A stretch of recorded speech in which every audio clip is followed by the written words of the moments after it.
You are live. It says we're live. Okay. Did I get a raise? Now's absolutely the wrong time to ask about all of that. Okay. We'll talk later. Yeah. I noticed literally something just in my went email. live. We literally just went live. So, Oh, okay. because you set us live. So yeah. Right. Yeah. Cool. All right. There was well, anyway, we'll have I know we weren't live, but yeah, we're anyway. literally live. Now we're live. Yeah. Yeah. No, we are and we're live. Yeah. Mm-hmm. All right. There are people watching on both sides. Whoa. Excellent. One. Cool. Sweet. All right. Do I tweet about this? I would. I guess so. Let's go. Greetings, everybody on Facebook and YouTube and at live.macgeekgab.com.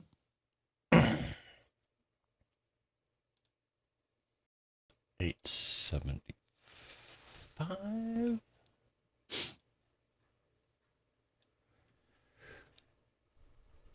right.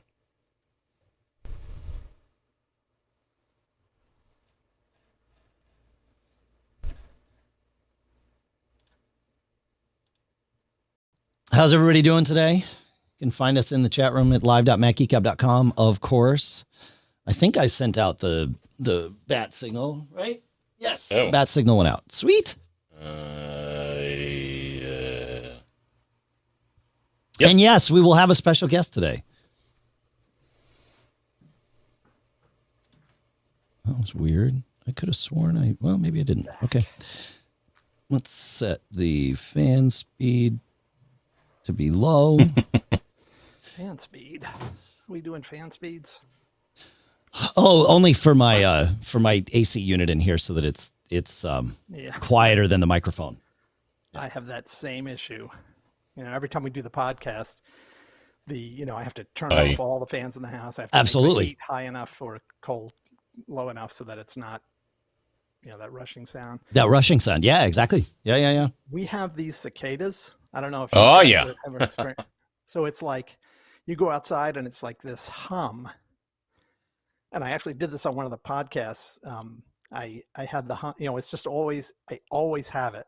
It's just always this low speed hum, but you really can't hear it much. But then during one of the podcasts, I leaned over and I opened the door and just opened it, like a foot. And then just the sound just rushed in.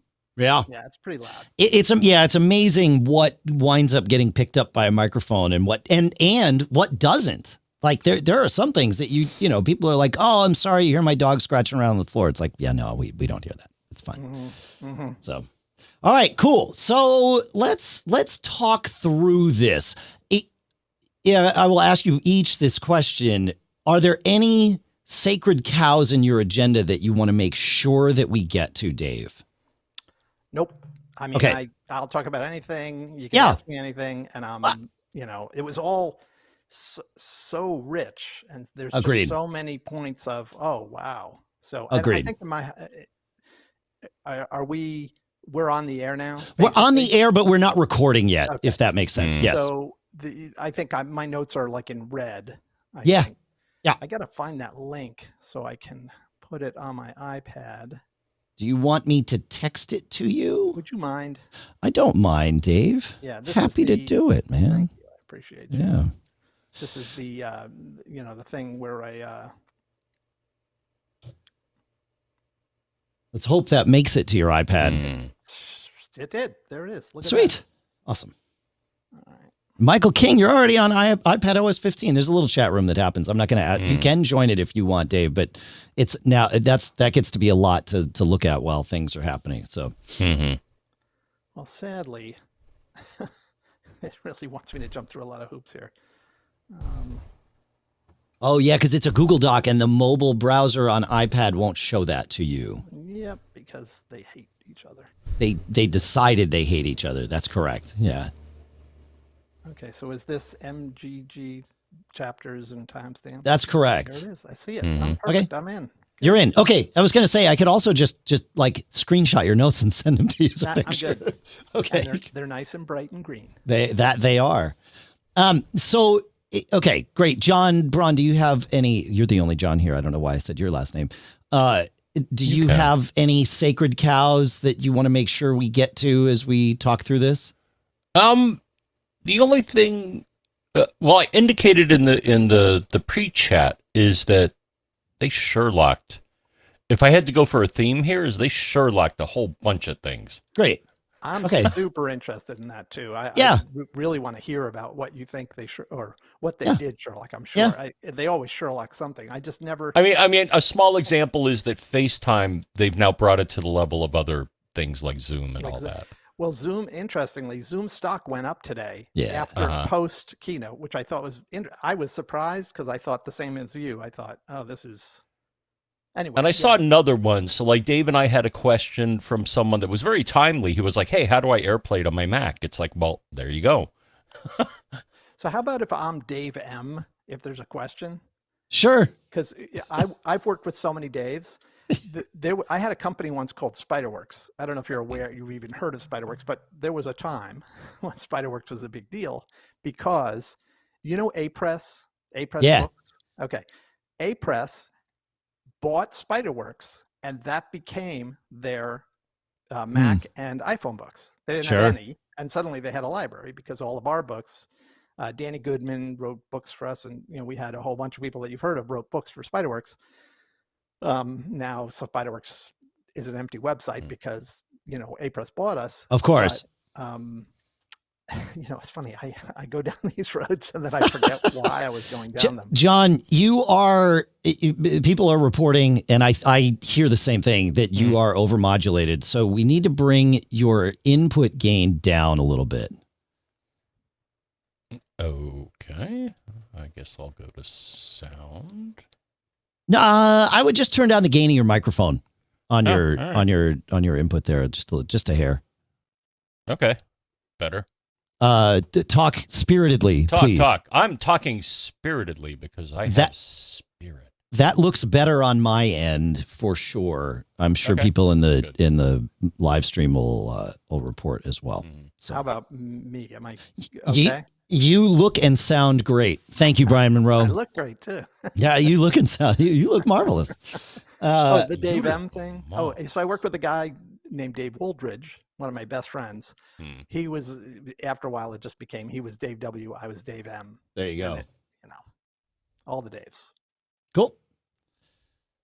Kenny says you could ratchet it down a little bit more, John. Yeah, I agree with that. That's kind of extreme, but there we go. You sound the same to me, so maybe it's not. Yeah, I'm not. What are you adjusting when you do that, John? The gain knob. Interesting. Yeah, I'm not hearing. All right. I'm not hearing a huge I'll turn difference. it to 5. This is 5. Well, you definitely sound quieter now. That helped. Yeah. So what was it at, and where is it now? It was at like 8. Okay, maybe set it 5. Maybe set it to 6. 6. There's 6. Okay. Talk spiritedly again, please, sir. Spiritedly. I am full of spirit. Team spirit. Team Mac. He smells like team spirit. I hope not. Teens are smelly. I mean, come on. Oh, I didn't say teens. I said team spirit. Yeah, well, teams are smelly too. So that was like an underarm deodorant or something like that? It was. That's right. Yeah. I know. Yeah. All right. You are hearing a recorded archive. Fixed. Sorry about that, Stephen. Now the audio is also live. I forgot to flip that switch. Sorry about that, Stephen. And thanks for the heads up. Yeah, lots to manage today. Okay, cool. So I figure we'll do our little intro. So we record live to tape, Dave, which means that in a minute we'll get an all quiet here. We will do the intro. You'll hear theme music. It's possible the theme music might sound a little broken up to you depending on how the VoIP connection deals with it. Don't worry about it. The audio recording will sound good, I promise. We'll do a little intro. We'll say hello to each other. And then the only thing we're doing in this episode is talking about the keynote. So I think we should start with any like quick hot takes that any of us have. And then I want to dive in. I've built a little agenda at the end there just to keep myself focused. I want to start with macOS Monterey once we get through our little hot takes or whatever, because I think for us as Mac users, that's kind of an important place to start. Privacy, health, notification center. It's not going to be strict to the agenda. We're going to float around. It's how it's going to work because it's just going to be three guys having a conversation. Can I get off topic a little bit? Absolutely. You No. start talking about a thing and it sort of leads to another thing. Please. It's what we do. We can always rope each other back in. It's totally fine. The little note that I have for you at the end, after we get through almost the entirety of the outro, we say 3 words to our listeners at the end of every episode. It's sort of the most universal advice you could give to any other human. That's what those 3 words are. And I'd love if you would say those today at the end of the episode. I don't even remember what they are, but I'll find them. They are don't get caught. Don't get caught. Is there context here or? If there is, no one knows what it is. Okay. So at the very end. At the very end. Yeah. I'll prompt. One of us will prompt you for it. It will be obvious. So. Yeah. And I'm going to add it to my notes so I don't forget what the words are. Totally fine. Because I don't say that a lot. No, most people don't. But we've been saying it for over a decade. So, you know.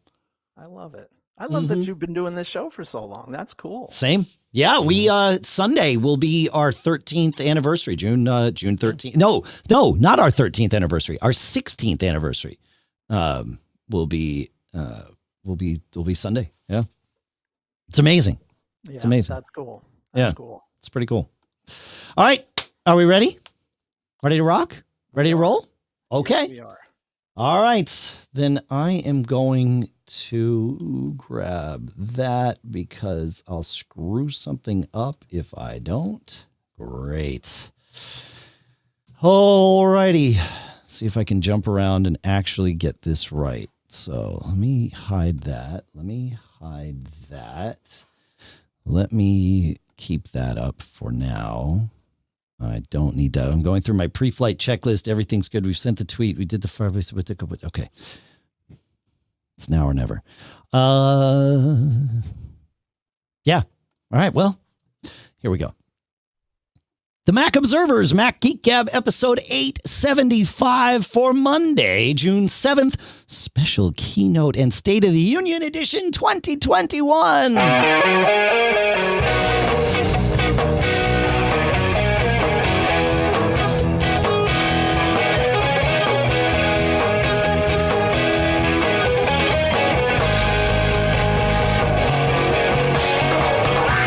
Folks, and welcome to the Mac Observers Mac Geek Gab, the show where we usually answer your questions, share your tips, share your cool stuff found, with the goal being each of us learns at least 5 new things. Today, though, we have a bit of a special off-cycle episode because today, Monday, June 7th, 2021, is the first day of Apple's WWDC21.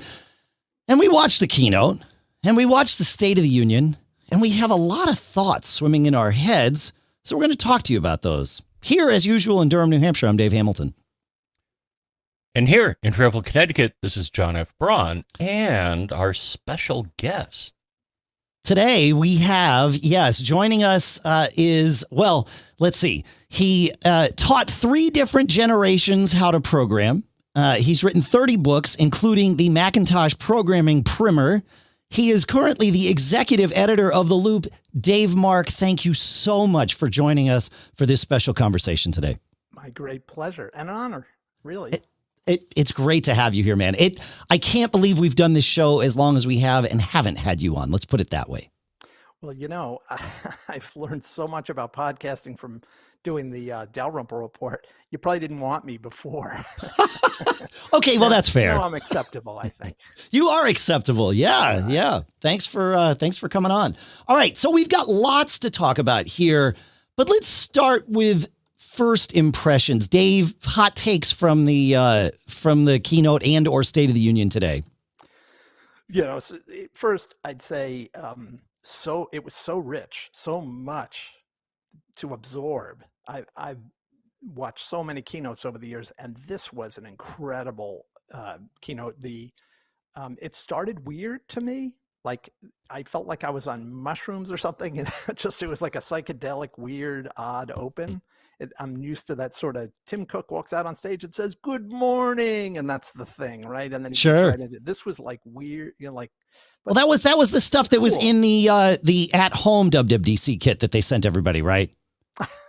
That's right. That's exactly right. There were a few things that I really, really loved. I know we're going to talk, in detail about all this stuff, but I loved the Safari redesign was super interesting to me. I'm a fan of efficient design, and somebody got it in their heads that we're really going to try to make the most of the screen real estate, all that stuff. We'll talk about it. The OCR stuff they're doing, the optical character recognition of, you put up an image and then it grabs the text and then you can click on the text and select it, all that good stuff. The thing, I forget what it's called, but where you can universal, whatever, where you can just use your keyboard and your mouse and use it on your Mac, use it on your iPad without any extra setup. Wow. Yeah, that's continuity on another level. Yeah. Yeah, I could go on and on and on, but universal control. Yeah, that's it. Universal control. But John, what's your hot take here? Yeah, so when I saw universal control, I was like, hey, it's auto sidecar, which I think it really is, right? Yeah, it's sidecar too, right? It's sidecar on rails. It's just smarter. It's just you drag to another screen and it does it. The two things that occurred to me when I watched the keynote. So number one, they Sherlocked a whole bunch of people with this one. For those that don't recognize, Sherlock was a piece of software in the early days of the Mac that did search, and it did it well. And then Apple decided to add search to the OS. So they basically, kick these people in the, they were like, sorry guys, but we want to put this in the OS. So too bad for you. And Apple has done this in the past, and you can't blame them. I mean, sometimes they do a better version. Sometimes they do a not better version of what somebody else does. So, but in this case, like, for example, one thing that jumped out at me is that they announced AirPlay to the Mac. We had a listener literally like 2 weeks ago say, how do I do this? And there is a third-party product that will allow this. Well, they kind of got Sherlock because Apple now has it for free, and you got to pay for their product. So, and some other things. And I guess the other thing was kind of a little disappointment. I have a friend of mine I was talking to that I used to work with because I'm like kind of semi-retired now. But anyways, he does like really high-powered analysis work. And he usually does it using something either MATLAB or MathCAD, which are pretty more in the Windows environment. And he's like, I need a Mac, and I believe he does for the analysis he does. He's like, I need a Mac that has 64 gigs, and they don't have it. So I'm kind of disappointed they didn't announce what we'll call, M2 or whatever is hardware. They made literally no hardware announcements at all in this one. And they were strongly rumored, right? They were strongly rumored that we were going to see maybe a 16-inch MacBook Pro, maybe a 14-inch MacBook, whatever. I was surprised.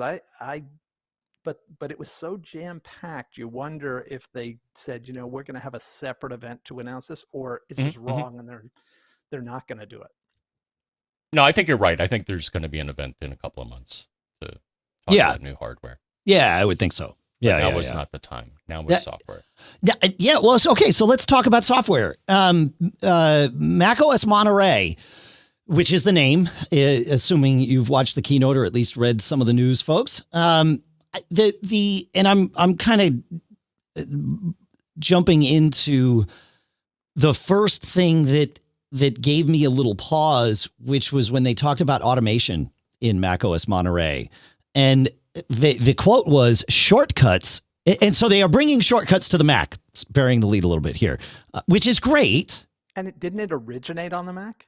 Or was workflow an iOS only? Workflow is iOS only. Okay. Yeah. So this is the first time this is seen on the Mac in this way. Shortcuts is the future of automation on the Mac. You can import Automator workflows into Shortcuts on day one.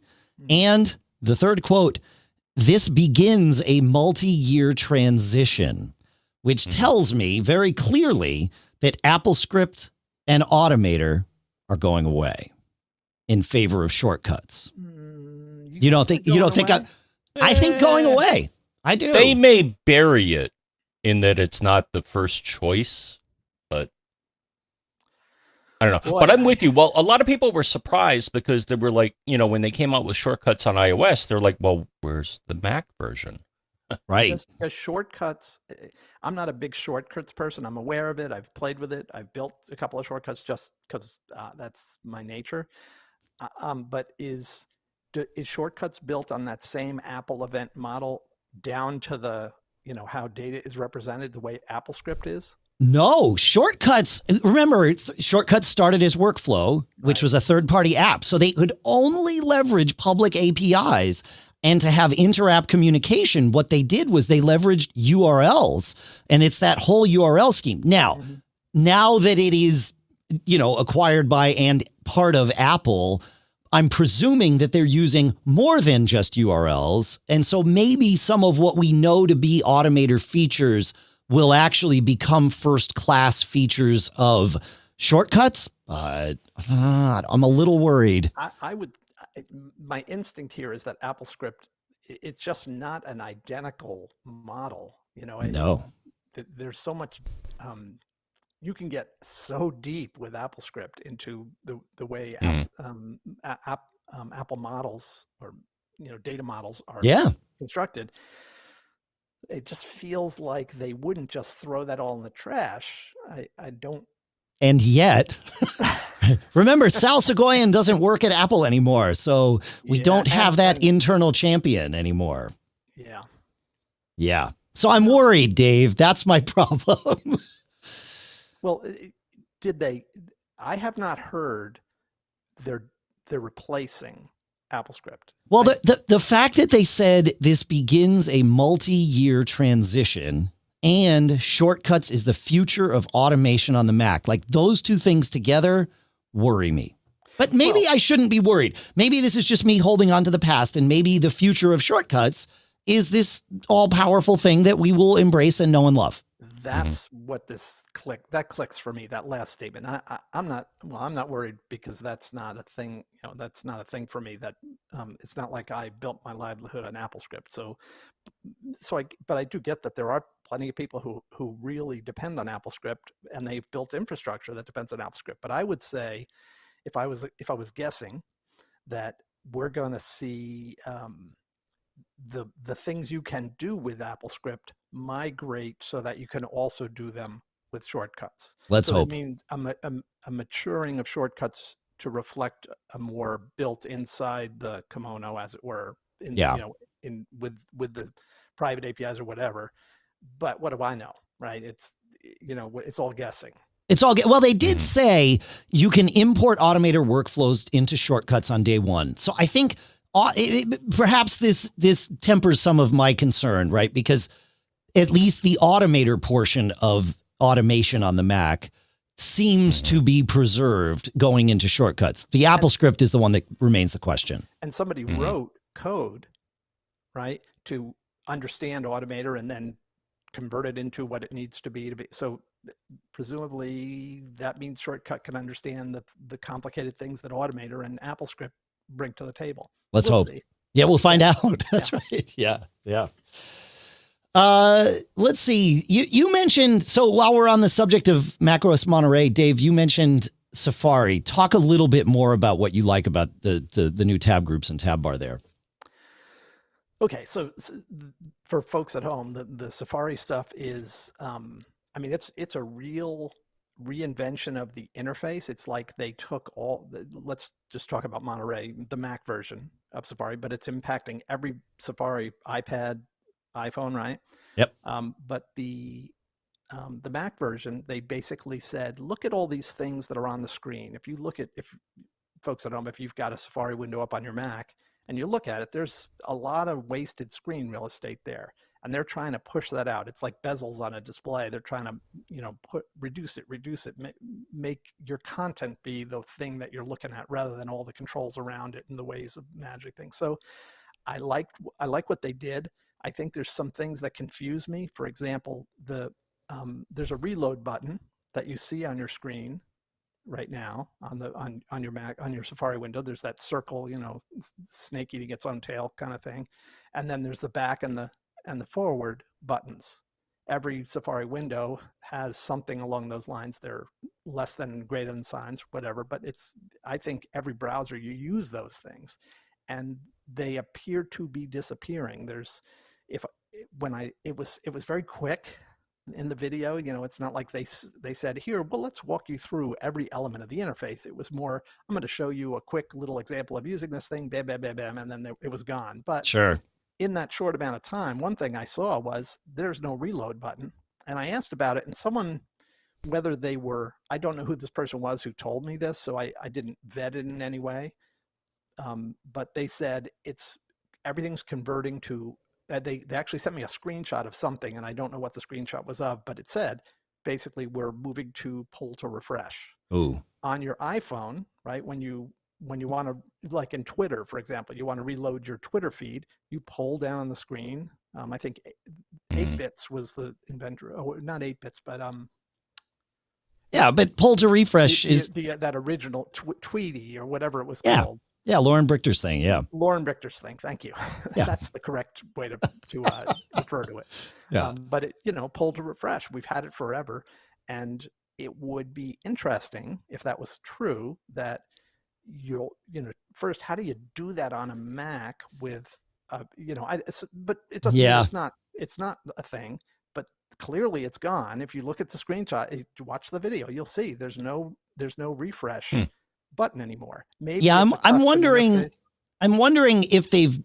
I mean, it'll be curious. We haven't. None of the three of us have installed any of these betas yet to begin experiencing this, but it'll be interesting to see what Apple does with this. And of course, the beta process is a beta process, and sometimes major features change. Not always, but sometimes for sure. And one thing I can say with certainty is, it's going to work, right? They're not going to make it so that, you can't refresh anymore. Yeah, right. So yeah, it's going to work for sure. Yeah. Mm-hmm. So another piece of this, I'd say, is so I do a lot of tab groupings where I'll bring up a window, I'll open up 17 tabs, and that's because for example, every morning I'm writing my loop content, right? Sure. And I read for hours before I write a word, and every time I find an interesting article, whatever, I'm reading through all my sources, I save that. It's another tab, and I end up with maybe 16, 17 tabs, and then I cull those down to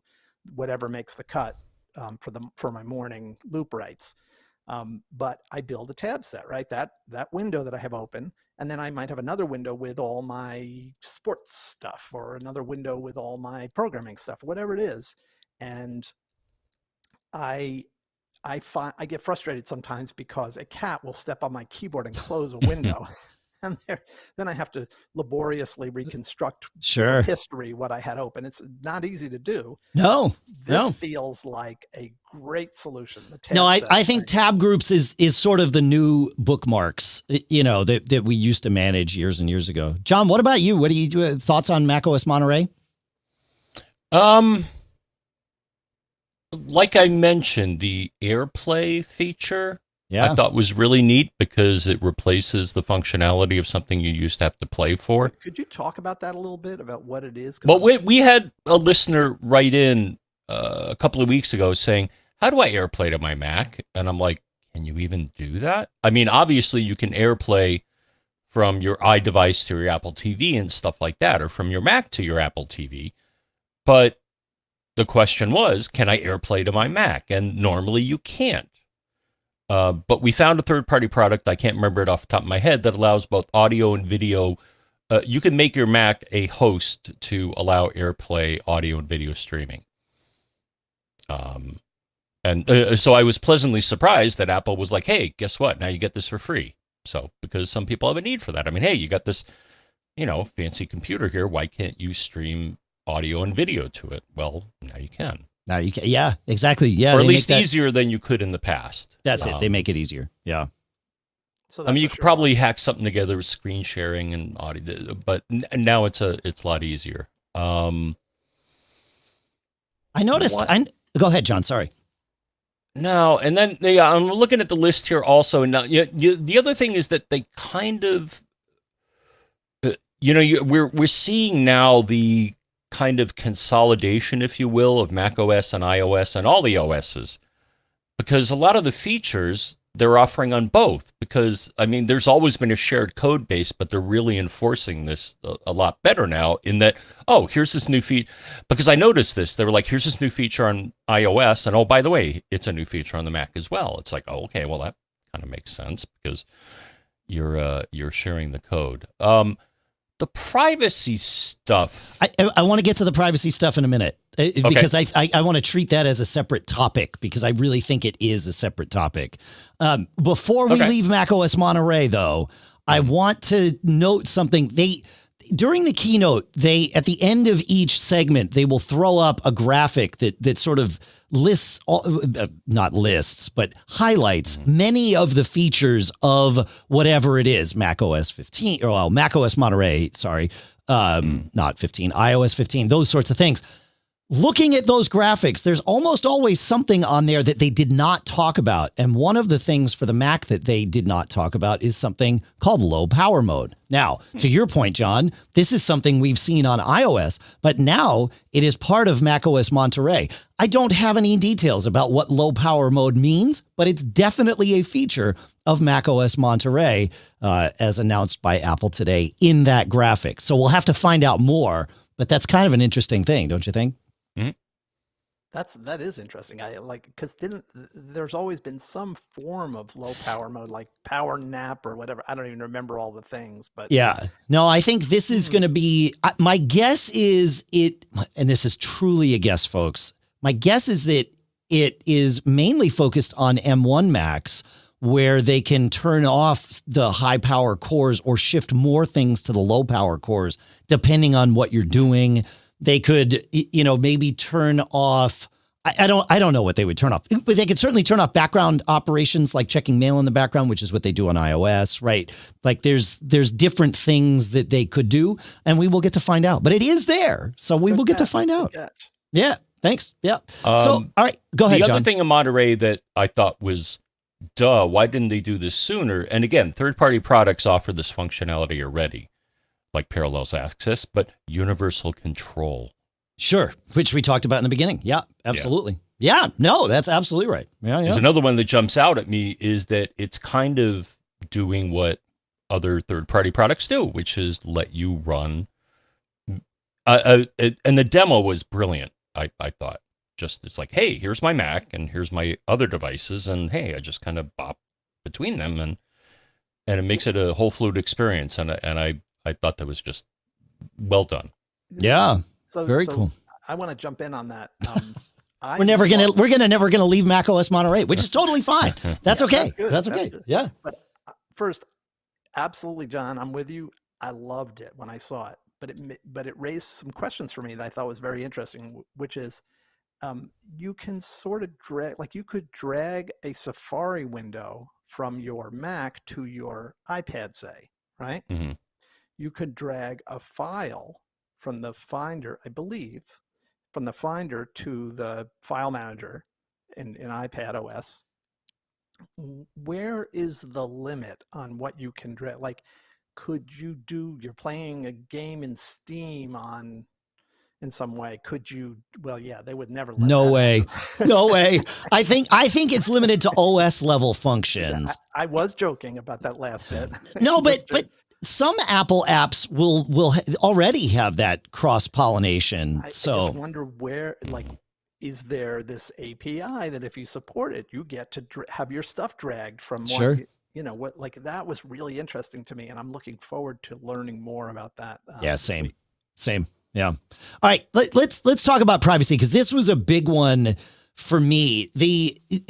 So there's two things that Apple announced with privacy, as I see it. You guys might have more. The first is very much focused on mail, which is that Mail has constructs in it that will keep all of those tracking beacons that are buried in email addresses, the little pixel trackers that are buried in not email addresses, that are buried in email messages that track your IP address and then your location. And then because you've loaded the pixel, that tells someone, whoever owns the pixel, that you have read the message. They are now obscuring everything from all of that so that theoretically people don't even know that you've opened their email. They don't know who you are. They don't know where you were when you did that. And this, I can think of a million cases where, maybe not a million, but many cases where this will cause some issues for the way certain people do business. But it totally fits with what Apple does, and I applaud them for it. I think it's great. I think it causes more good than harm, though it will cause a little bit of harm, and that's okay. And then there's iCloud Plus. So I want to put that sort of on a shelf. And then there's iCloud Plus, which has 3 things in it. And I'm going out of order intentionally. It has HomeKit Secure Video, which will open to more than 5 cameras, which is great. There is Hide My Email, which is lets you create, obfuscated email addresses so that email gets to you, but no one knows what your email address is if you want to use it. Mm-hmm. They say that the pricing on iCloud Plus remains the same, which is... Tell me you didn't think as they were going through this, when you saw that plus sign, you were thinking, for plus only to the price. $5 more a night. Of course. Well, yeah. Especially with the third feature, which is what they're calling Private Relay, where it sounds like they've essentially recreated the Tor network, although hopefully quite a bit faster, where it's bouncing your traffic through 2 different servers. So nobody knows who you are or where you're coming from, not even Apple's servers in the middle. But also they're encrypting everything. Correct. Right. So think about it. And they say no performance lag. Right, which is unlike the Tor network, right? Yeah. Which is right, yeah. But that's really interesting to me that they've essentially taken this and done it. It's effectively like a multi-layered VPN, although I'm sure someone out there will have a better terminology than that. Feedback@macgeekgab.com is the email address to yell at us and tell us what we got wrong. I would say a VPN tends to fool somebody into thinking your traffic originates from another country, say. Sure. This wouldn't do that. Maybe it would. Country of origin or whatever. Who knows? All Cupertino. My concern with that, and my friend Dave did say feedback@macgeekgab.com, just to make sure you guys heard that. I said feedback@macgeekgab.com. Okay. Right. Good. Feedback? At macgeekgab.com. We usually do it in 3s, Mark, but we'll let you add one. What concerns me is similar to what they did with the MAC address randomization in iOS. This is going to break things that I may not want broken. Fair. I may want people that email me to know that I opened it, or know my location, or make my and to tell you the truth. So some of the in iOS now, they have a thing now where it's like, oh, do you want to share blah blah with blah blah this info with this person? And I'm like, honestly, and call me crazy, but for most of them, I'm like, I like this vendor, so yes, I will allow them to continue to track me because and I'll talk about it in a future episode, but like the other day in Instagram, I got an ad for a product that I've been looking for ages, and it popped right up because they know what I like. It was a charging cable, multi-tip, and it's animated and stuff. And I've been looking for this, and they know this because, I look for it every now and then on Amazon and stuff like that, and all of a sudden it came up. So not all tracking is bad, in my opinion. But Apple lets you make that choice, right? They let you make the choice, and I think that's good here. The mention of masking all this in Mail, it sounds like they're going to by default do this, and I'm not happy about this. Just like when they by default would randomize your MAC address, that caused a lot of grief for a lot of people, because if they tied their MAC address to their DHCP, all of a sudden it broke, and they're like, what did I do wrong? And it's like, you did nothing wrong. Apple just kind of made a choice for you. So. Yeah. One thing about this Private Relay that I have I want to find out more, and almost certain that I will be able to watch a dub session this week to answer this question, is what apps does it affect? Because it sounds like it might only affect Safari. And I would like it to be able to affect other things. Very specifically, I would like to see it affect the podcast app, because just like there are pixels that are being put into our mail, some podcasts, not this one, but some podcasts are allowing pixels to be put into the download of the podcast. And you have the worst part about that is there is no way to opt in. You are just like, if the host, publisher, whoever chooses to do it, you are tracked. And then they track you by going to, when you go to different sponsors' websites, and they correlate it all together. Again, it's fine if you want to opt into being tracked, but podcasting doesn't really have a way of doing that. So I would love to see Apple fix that problem through Private Relay with more than just Safari, and we'll find out. I have an app that I use a fair amount that is now broke. I literally just today got an announcement from them that basically said, we've done everything we can to work with Apple. We cannot find a solution that Apple will accept. And it's called MailPlane. And it's basically a Google Mail app. That's on my end. That's okay. Squeaky door that I heard the squeaky door. I'm like, did someone just walk into my room? House, That's cool.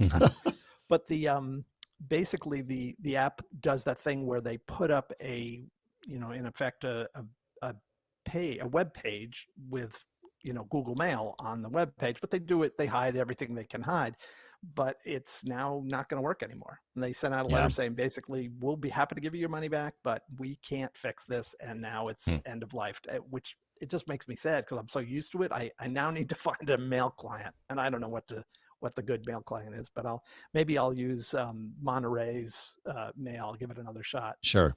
My ninth time trying Apple Mail. I used to use third-party mail clients. I chose them very specifically for their features, and I ran into that scenario, maybe not quite that draconian an end, but I ran into that sort of functionality limitation scenario too many times that I decided I'm just all in on Apple Mail. Hopefully it remains extensible, at least as it is now, so I can use things like Mail Acton and SigPro and, the little plugins for mail. But that, because of that exact thing where Apple can just decide, hey, today's the day, that doesn't work anymore. I can't have that done to my email. One of the things that it just came up with you and me today was you said, I send mail and then I get a delay.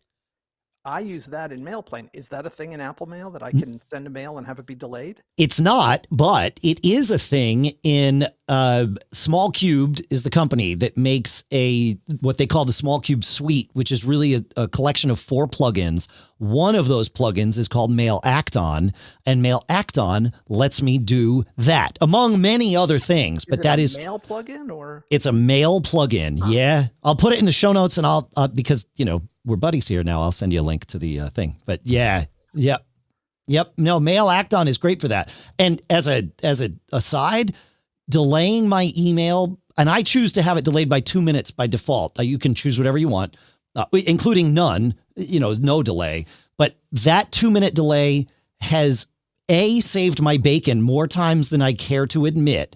And both in terms of I really don't want to send that email, but also you hit send, you go focus on something else, and then it hits you wait, I should also say this, or I should, while I'm in this, I should ask this question, and I can go and edit the message and rework it and send it all off, and then it's all good.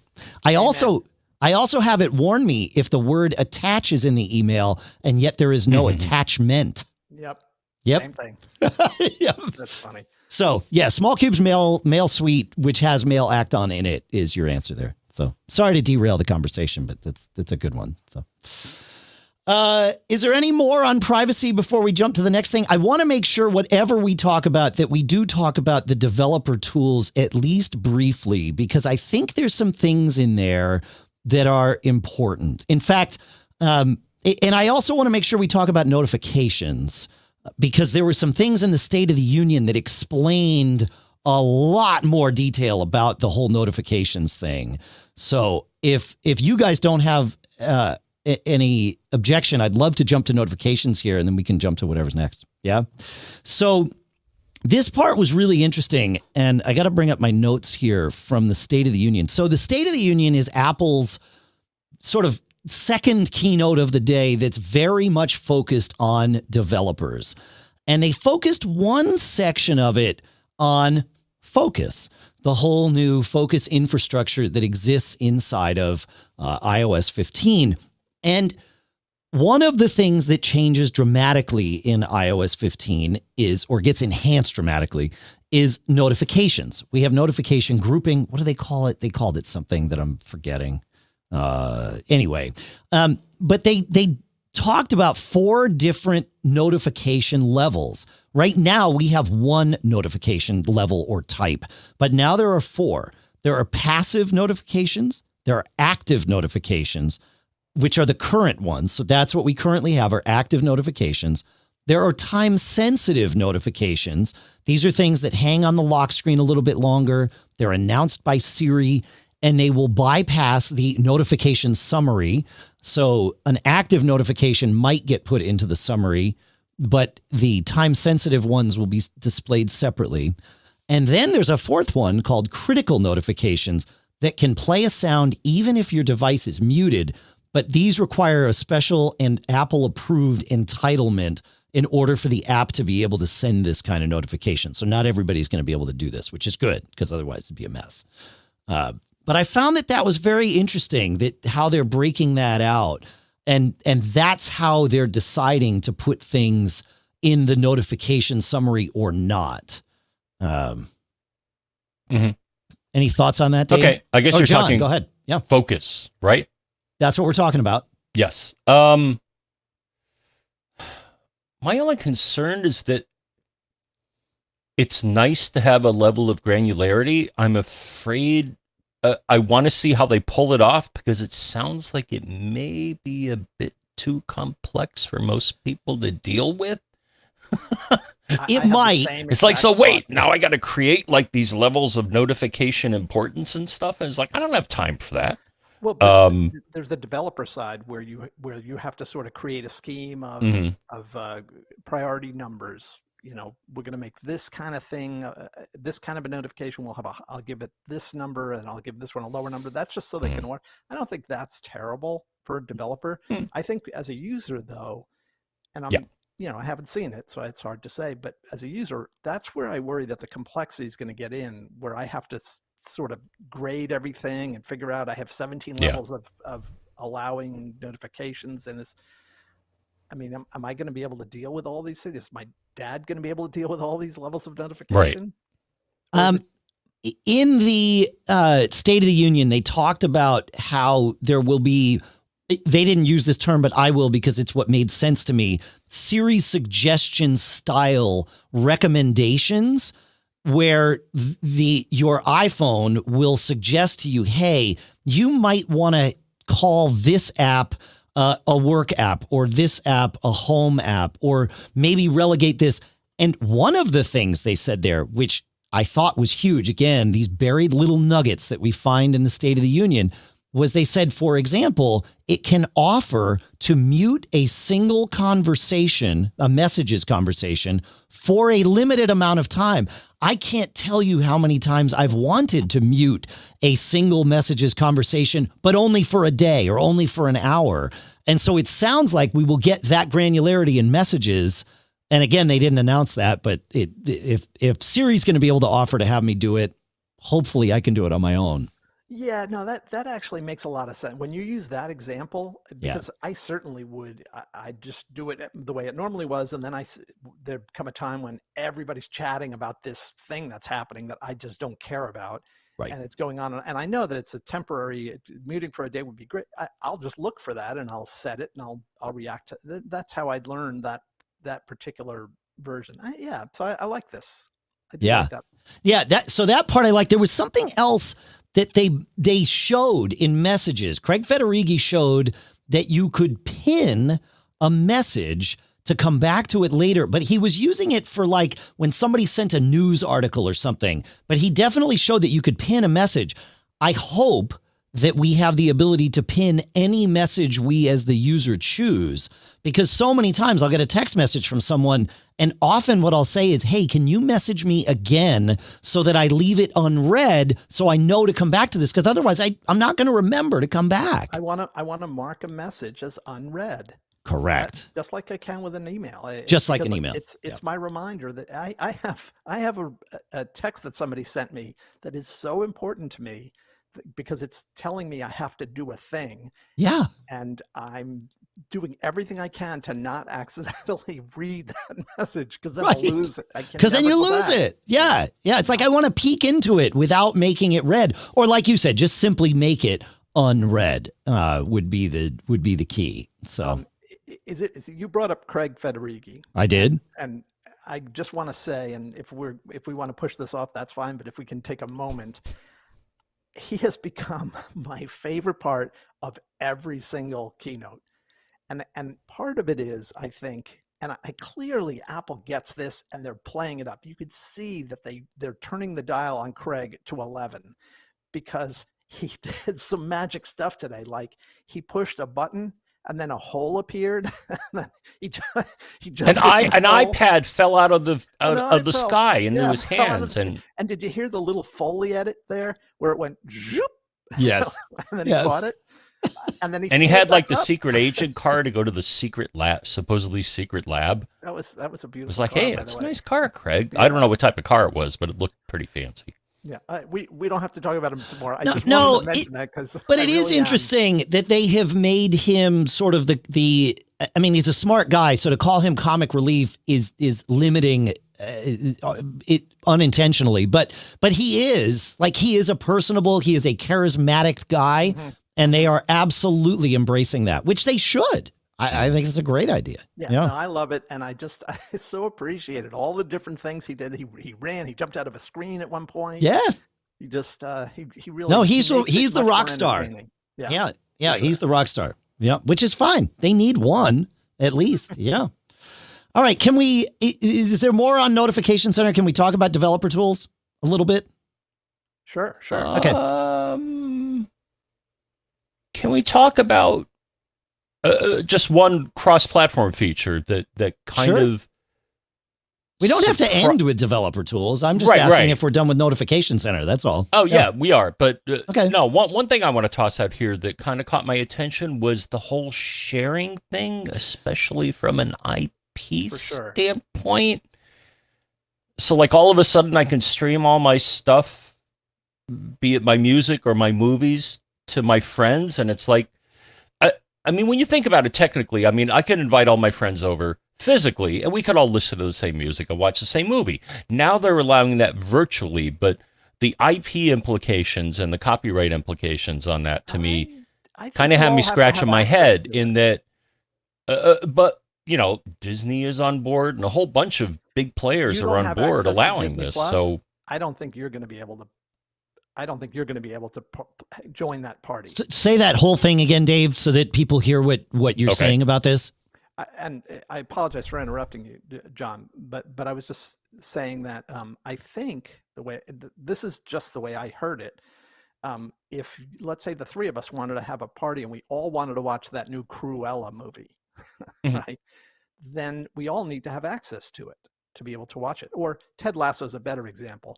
We all need to have access to Apple TV Plus. If you don't have access to it, I don't think that you get. Remember, there's no data flying over the internet, right? None of my video data is flying over the internet. It's purely a sync code. It's like SMPTE. It's like it's all right. I see what you're saying. You're at 3 minutes and 11.7 seconds in. They talked about this in the State of the Union. In fact, they showed code examples for developers, how they could integrate this. And it's literally one step. In fact, they made the joke. They're like, this is step one. And there is no step two. It's you share that SMPTE code and that's it. But it's just like the Netflix feature, which name escapes me, but the one which does the same thing. Like you can watch a show on Netflix House Party or something like House Party or whatever it is. You can do it with Plex, although that's a little different. But you all need to have access on your own Okay. to that media. Yeah. So I don't think there's any issues because, like you said, you're not. Concerned. It's a fair concern. No, it's a fair concern, and I think they solved it. But it's really interesting. That's one of those. That's one of those things that I feel like might be a byproduct, a silver lining, if you will, of us all pandemicking for the last year, right? Like would they have prioritized this type of feature were it not for us all getting into the habit of doing this with other people's services, right? So, but even without pandemicking, like, my daughter, her boyfriend lives far away now because that's where he is at the moment. And they're watching a series on Netflix together and they can sync it up. And that way they can even be on the phone and talk with each other or certainly texting with each other. And they're seeing it exactly at the same time. And it works, and that has nothing to do with pandemic. So, yeah. So one of you, and I don't remember who it was, brought up Zoom and the fact that this could impact Zoom. Well, all the FaceTime stuff could impact Zoom. And I mentioned that I noticed that after the keynote, not before, but after the keynote, Zoom stock went up. Yeah. I just thought it was a weird reaction, but apparently this is not bad news for Zoom. Yeah, I think you're right, John. I think it was pre-show, but you mentioned a few things got Sherlocked, and in a sense, Zoom was one of those. But I really like Zoom. Probably doesn't earn a whole lot of their revenue from people using it at home personally. My guess is that most of Zoom's revenue is earned from the business market and not even the individual business owners, the site licenses, that sort of thing. I don't think we're going to see people using FaceTime for a lot of business. Certainly some, but not in this. I don't think Zoom and FaceTime compete with each other even after the announcements today. I think they serve two very different markets. And so, I mean, I could be wrong about this. No, I like your analysis because it makes it logical that the price went up because Apple is legitimizing the market. Exactly. Yeah, fair. Although to look at the stock market on keynote day has always been a bit of a risky prospect, right? Apple could announce the next great thing and the stock dips. It's like, is anybody paying attention here? Like, I thought everybody knew, but whatever. So, yeah. And the whole like Zoom with breakout rooms and all of that stuff that FaceTime just doesn't currently have. Now, of course, Apple could add anything they want, but yeah, I don't know. Developer tools. Okay. This really got interesting with two things. Xcode Cloud it really kind of blew me away, especially when I dug into it watching the State of the Union. So yes, Xcode Cloud, boy, man, let's say that 10 times fast.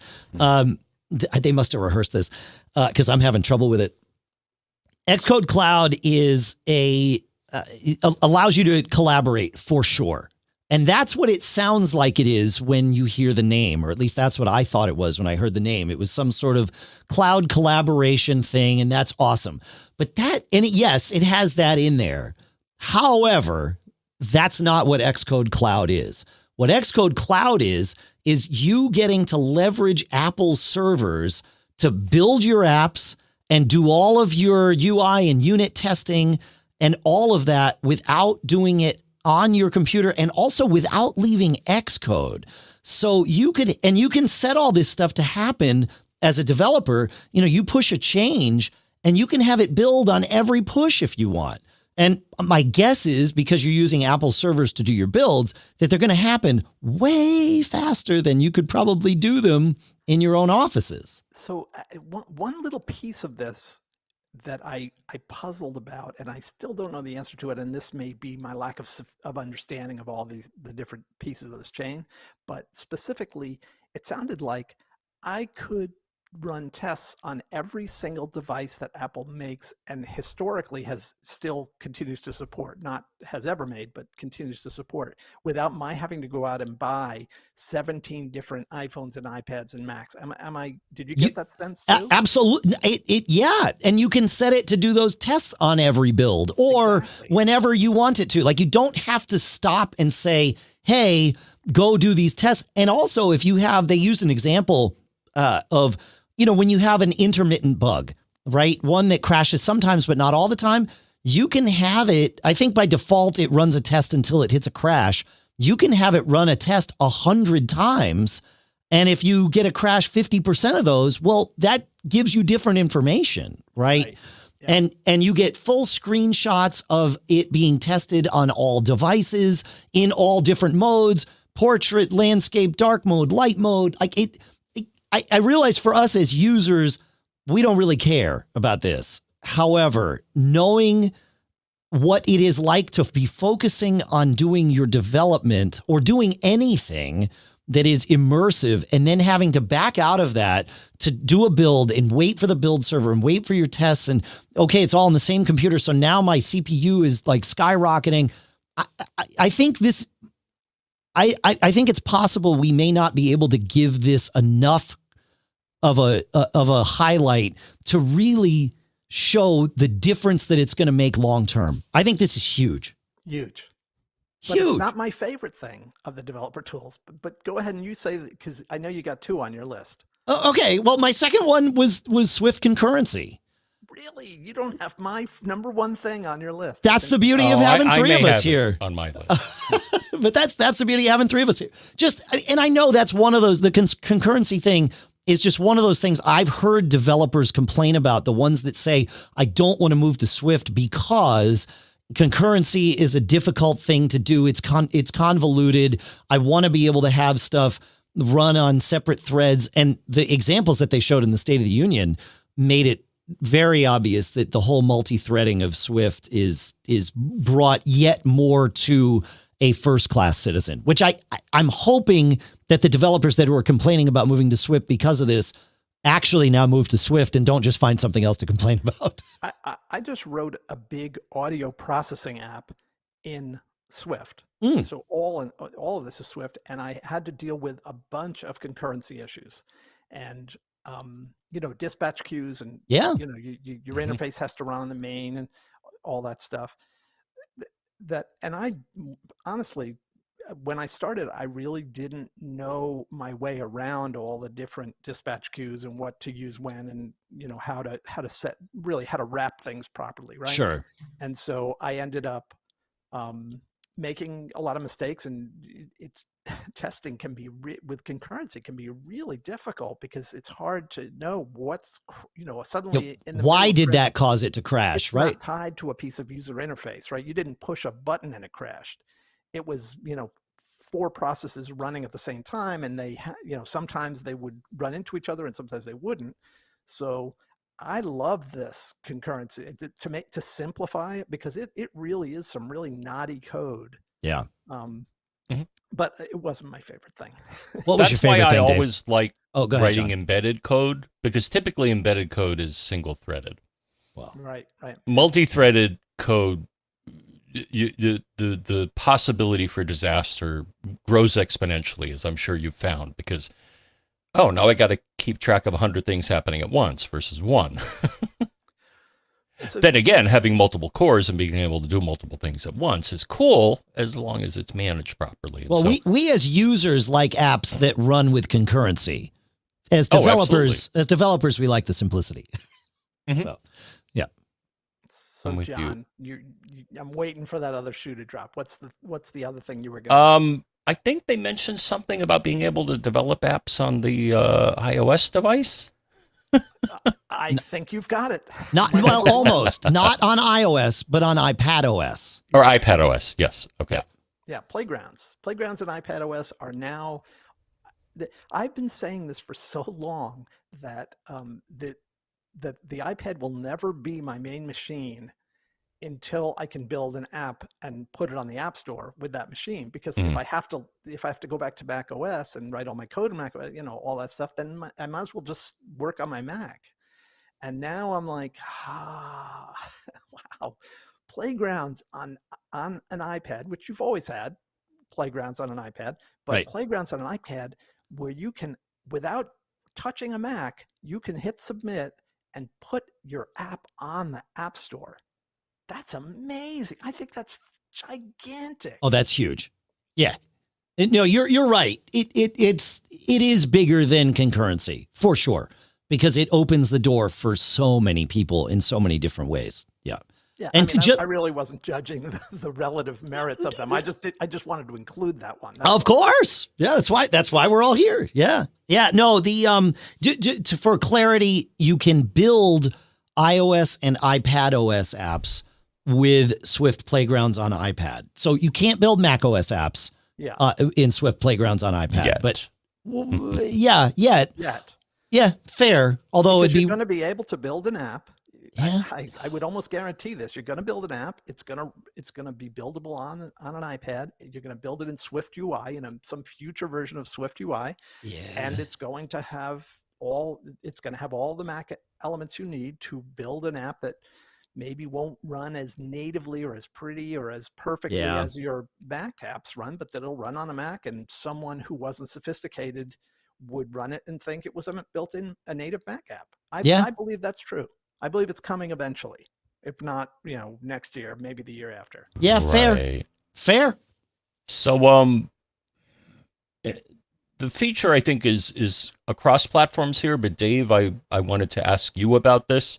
Now's as good a time as any to talk about this. If we're done with this. Yeah, other we're thing. done with the developer stuff. We're also at about the 53-minute mark. So we said we'd go 30 to 45. So we're going to push an hour, which is fine. But let's wrap it up. All So right. yeah, what you you actually got? have it on the agenda here already, but to dig in, so I thought that the audio enhancements that they offered were pretty compelling, and you being our audio guru, the spatial audio, voice isolation, wide spectrum, all of that stuff. Then you mean the new AirPods enhancements? So FaceTime, they said that there are new features, and yes, some of them are in the AirPods, so we're kind of crossing worlds here. Yeah. But I thought that was kind of neat. I think it's all AirPods. I mean, the spatial audio that's in FaceTime is AirPods, right? Like that's not anywhere else. It's not just FaceTime? I mean, you need to have a device that represents the spatial audio to your ears. Okay. And so the AirPods are that thing. And so, yeah, this is all the enhancements to AirPods, which I think is great to see that they're adding that to more things. They're adding spatial audio to M1 Max, right? I'm looking at my notes here. Yeah, spatial audio comes to M1 Max. AirPods, it's not an audio thing, but AirPods get better Find My support. Now they are findable whether or not they are in their case, which tells me that's kind of like having an AirTag in your AirPods case-ish. I'm not quite sure how they're doing it. My guess is that they're using the Bluetooth that's in the AirPods themselves, but that's fine. If it can do it while it's in the case, a firmware update to the AirPods should be able to do that, which would be great. I can take my AirTag off my AirPods. Right. But I mean, if I remember the demo, they were showing the directional stuff working. So is there a UWB chip in the AirPods or in future AirPods? Directional stuff for finding your AirPods or directional? Yes. Did they show that working? I thought they did.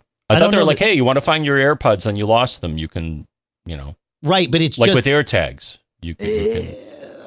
I don't remember. It may well be. I don't remember seeing that. I just thought it was you can do the play a sound on them and find them that way. And you get proximity, but not direction. But I could be totally wrong. I mean, there was like you said at the beginning, Dave, this was a dense thing.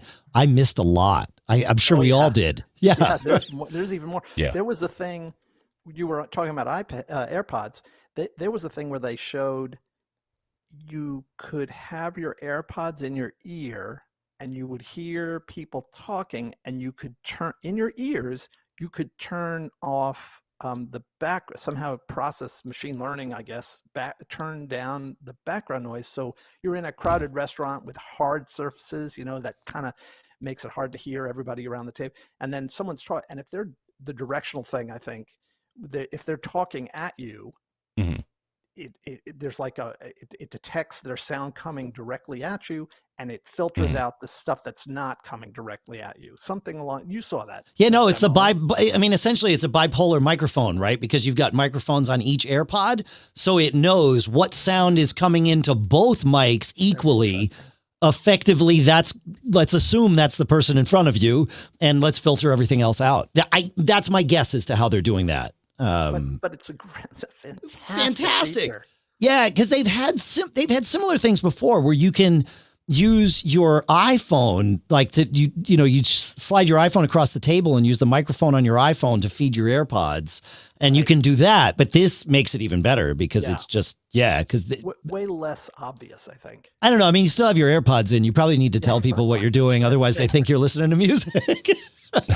I'm on the phone with corporate headquarters in New York. Sorry, sorry. That's right. The only other thing that occurred to me is who has a person walking through the house with a leaf blower. That I thought was a good demo of the I liked ambient noise. Wait, you don't?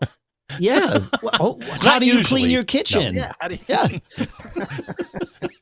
I never thought of that. Okay. Yeah. There you go. Give it a shot. All right. John, do you have anything else to chime in with before we wrap this thing up here? Let's see. Okay. This kind of jumped out at me. The LiveText thing. We've seen hints of this. Basically, they're offering so they've been doing like hints at OCRing things, and like you and I have seen this, Dave, like Notes will be able to certain Mac apps can OCR things, but here they like pulled out all the stops, and it's like I mean, and the demo of that, it was like, oh, here's a picture of a restaurant, oh, here's the phone number of it, let me see if I can OCR it, hey, let me call them. That the enhancements that they made to photos, both from that and then again the groupings and stuff, I think they're doing more smart things with Spotlight and the metadata, and it kind of crosses worlds. But I thought that was cool too, is that the OCR engine is like everywhere now, and for the most part, I think it's pretty useful. How about you, Dave? What you got one last thing that comes to mind? I would just say it's amazing so first, yes, there was so much we didn't cover. Of course. But there I noticed how much of stuff is becoming universal now. And John made a great point about OCR becoming, this sort of OCR engine is now being available everywhere. They're doing that. You're just seeing it in example after example after example of here's a thing, here's this new object scanning thing that they're doing, and you can get at those objects in every all over the place. And they're doing a much better job, or not a much better job, but they're clearly going in the direction of creating packages that you can use in all of your apps, and creating APIs that are available, and then eating their own dog food. Yeah. So it's having the Apple apps use these things. And I loved it. I thought this is really, they're running very, very hot. They are running hot. Yeah, I agree. The one last thing for me would be the on-device Siri. The demo that they did of that, where it was just like the responsiveness of it. If I could have even half that responsiveness of it, like that was amazing to me. And it seemed like at least we were meant to believe, and I'll believe it at face value, that was happening in real time. They weren't, time shifting it and cutting forward on things. That in addition to the privacy and all of the other things that brings, the responsiveness of on-device, Siri recognition was pretty amazing, and I'm pretty stoked about that. So that would have been been for anybody that's had the A-Lady. and the red ring saying, "I can't reach the internet. Try again later." Sure. I mean, I always shake my fist when that happens because sometimes my internet's out, but it's also sometimes I got to cycle power on a unit and then it comes back, and I'm like, so yeah. So being able to do local processing, I'm with you. Oh yeah, no, I where it'll pay off, cool. I think, is with CarPlay, because there have been times in the car where I've got a weak signal, and it's like, look, I just want you to open the podcast app. Like, you do not need the internet for what I'm asking. Good call on that. Right? They just listen, process, decide if you need the internet after you understand what I just said to you. So yeah. This has been great. Dave, Mark, thank you for joining us, my friend. This has been a blast. Thank you for having me. Absolutely. Really appreciate it. Absolutely. This has been fun. Yeah, good stuff. Yeah, you can tell people where they can find you, Dave. Well, on the Loop is the best way. I'm on Twitter, DaveMark, DaveMark, simple enough. Perfect. But on the Loop, loopinsight.com, you can read. I write a lot of stuff, and some of it's maybe good. I think all of it's good. I mean, let's say most of it, just to be, to leave room for experimentation, right? Because if you're not making mistakes, you're not trying hard enough. So there you go. Yeah, it's good. All right, cool. Thanks everybody for listening. Thank you for everything, really. And make sure you check out macgeekgab.com. As we mentioned, you can find us on Twitter at macgeekgab. You can find him on Twitter at Dave Mark. You can find him on Twitter at John F. Braun. You can find me on Twitter at Dave Hamilton. And we'll see you next week.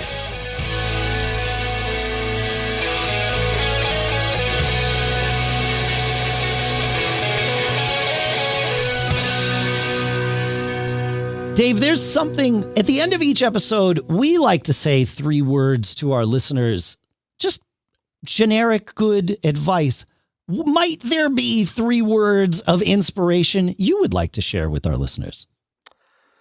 I would say, whatever you do, don't get caught. That's good advice. Thanks, Dave.